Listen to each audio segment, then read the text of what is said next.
नमस्ते विद्यार्थियों।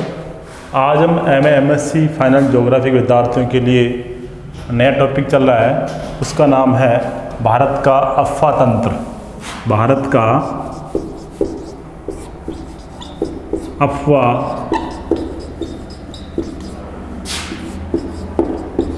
तंत्र, ड्रेन पैटर्न।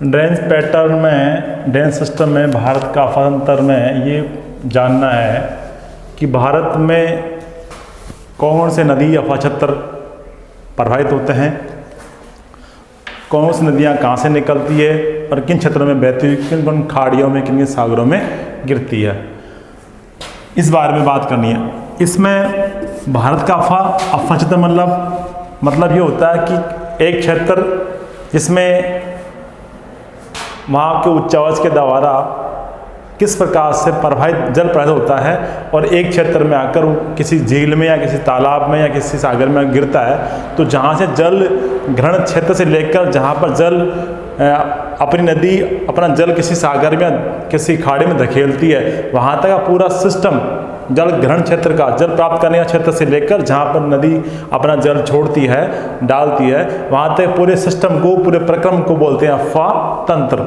जिस प्रकार से नदी अफ़वाह तंत्र में बात करें तो एक क्षेत्र होता है जिसमें एक मुख्य नदी होती है, जैसे गंगा नदी है।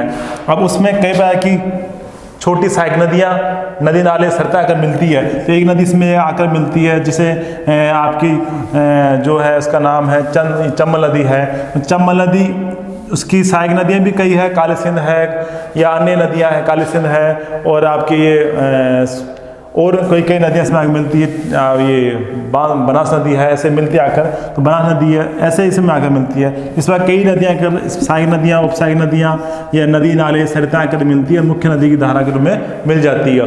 तो एक सिस्टम, एक प्रक्रम, एक पैटर्न बन गया, उसे बोलते हैं अफ़वाह तंत्र। तो भारत का अफ़वाह तंत्र में अपन बात करें तो भारत का मुख्यतः भूक्षेत्र की बात करें तो दो प्रकार का अफ़वाह क्षेत्र बनता है। वो एक तो है भारत का भूक्षेत्र में हिमालय, पर्वतीय क्षेत्र से निकलने वाला नदी तंत्र, अफ़वाह तंत्र।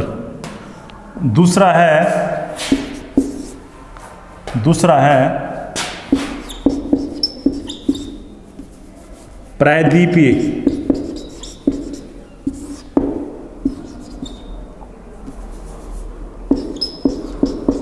पठार का अफ़वाह तंत्र। तो भारत का अफ़वाह तंत्र दो भागों में बांट सकते हैं अपन, एक उत्तर भारत में या हिमालय पर्वतीय अफ़वाह तंत्र, दूसरा दक्षिण भारत में जो क्षेत्र है प्रायद्वीपीय पठारी भाग है उसका अफ़वाह तंत्र। तो दो भागों में बांट गया इसको, एक हिमालय पर्वतीय अफ़वाह तंत्र, दूसरा प्रायद्वीपीय पठारी क्षेत्र का अफ़वाह तंत्र। अब इस हिमालय पर्वत में भी तीन प्रकार के अफ़वाह तंत्र आते हैं, जो तीन मुख्य नदी तंत्र है वो इस प्रकार से हैं। एक नंबर इसमें आता है आपका सिंधु नदी का अफ़वाह तंत्र। दूसरा है गंगा नदी का अफ़वाह तंत्र और तीसरा है ब्रह्मपुत्र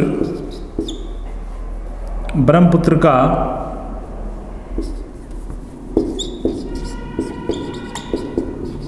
अफ़वाह तंत्र। तीन तंत्र हो गए इसके हिमालय पर्वत तंत्र का, तीन भाग हो गया, सिंधु नदी का अफ़वाह तंत्र, गंगा नदी का अफ़वाह तंत्र और ब्रह्मपुत्र का अफ़वाह तंत्र। इसी प्रकार प्रायद्वीपीय पठारी भाग के अपन दो भागों में बांटते हैं। वो है, एक तो आता है इसमें अरब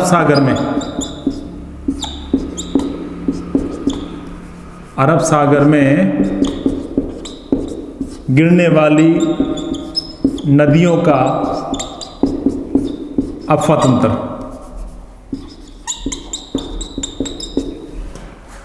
दूसरा है बंगाल की खाड़ी में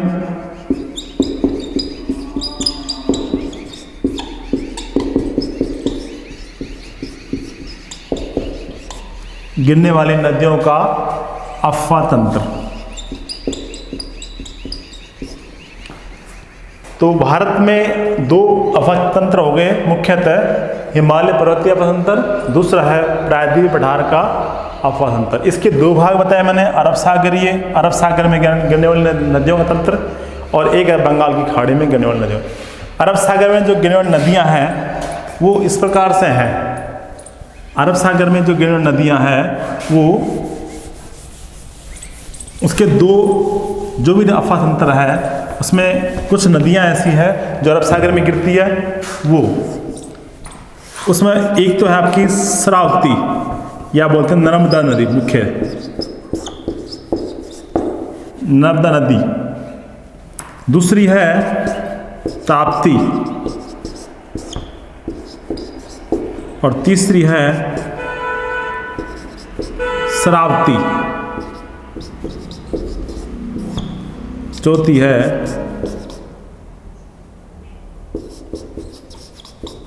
पेरियार। सिर्फ बंगाल की खाड़ी में जो नदियां गिरती है उसमें है आपकी एक नंबर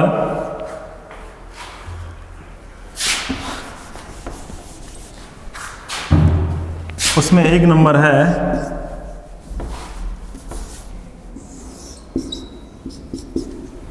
बंगाल की खाड़ी में गिरने नदियों में आता है गोदावरी नदी। दूसरी है कृष्णा, तीसरी है कावेरी नदी और चौथी है स्वर्णरेखा, और एक है इसका नाम है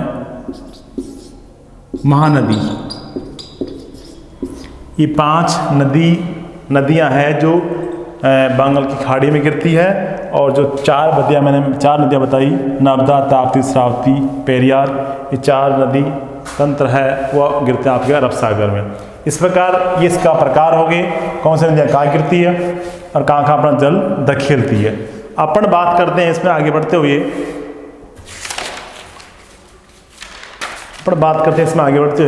अफवातंत्र में एक नंबर है जो आपका हिमालय पर्वतीय तंत्र में, दूसरा है प्रायद्वीप पठार के अफवातंत्र में। दोनों में काफ़ी पर्याप्त भिन्नताएं पाई जाती है। इनकी विशेषताएं यह है कि जो उत्तर भारत से निकलने वाली नदियाँ होती है, उत्तर भारत से जो नदी तंत्र है निकलता है वो स्थायी नदी के रूप में, जिनमें पूरे वर्ष भर पानी की आवक बनी रहती है। लेकिन दक्षिण भारत जो नदियाँ बहती है, पठारी भाग में बहती है, प्रायद्वीप पठार वाली नदियाँ होती है, उसमें जल प्राप्त जो सीमा है, मात्रा है, बहुत कम मात्रा में होती है।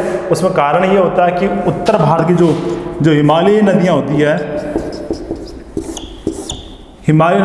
है, वो हिमालय से निकलने वाली नदियों में वर्ष भर हिम के रूप में पानी मिलता रहता है, हिम पिघलता रहता है, और हिम के द्वारा हिमनद से पानी की आपूर्ति होती रहती है, इसलिए स्थायी रूप से इसमें जल बना रहता है। लेकिन जो पठारी प्रदेश की या प्रायद्वीप नदियाँ होती है,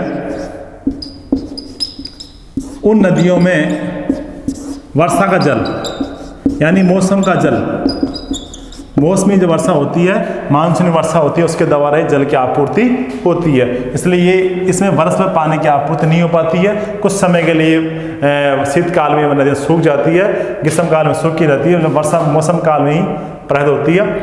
और ये जो हिमालय नदी रहती है, ये वर्ष में पानी की आपूर्ति होती है, क्योंकि हिमालय पर्वत से निकल नदियाँ हिमटोपियाँ होती है, वहाँ से हिम पिघल कर नीचे सरकता रहता है, और वो पिघला हुआ पानी के रूप में, सरता के रूप में, नदी नाले के रूप में पानी की आवक बनी रहती है। तो हिमालय की नदियाँ मुख्य तथा में सिंधु, ब्रह्मपुत्र और गंगा मुख्य नदी तंत्र है। अब पहले अपने एक बात करते हैं स्टार्टिंग में आज, वो है उसका नाम है सिंधु अफवा तंत्र। इस प्रकार एक एक तंत्र के बारे में अपन इस चैप्टर में एक एक तंत्र के बारे में बात करेंगे। सिंधु तंत्र के बारे में, फिर गंगा के तंत्र के बारे में, कहाँ से नदियाँ निकलती है, कहाँ बहती है, कौन सी सारी नदियाँ होती है, कितनी लंबाई इस नदी की लंबाई कहाँ है, कितनी किलोमीटर लंबाई है, कौन से रास्ते में कितना गोश्त बनाती है, और कौन से सागर कौन से खाड़ी में गिरती है, कौन से महानगर नगरों पर इस नदियों पर बसे हुए हैं, इस बारे में बात करते हुए आगे इसमें चर्चा करेंगे। इसलिए आज अपन इसी में मैंने इसके प्रकार के बारे में समय जानकारी जो भारत का ड्रेन सिस्टम बारे में बताया। नेक्स्ट वीडियो में आपको सिंधु का तंत्र के बारे में बात करेंगे। ओके, आज के लिए धन्यवाद।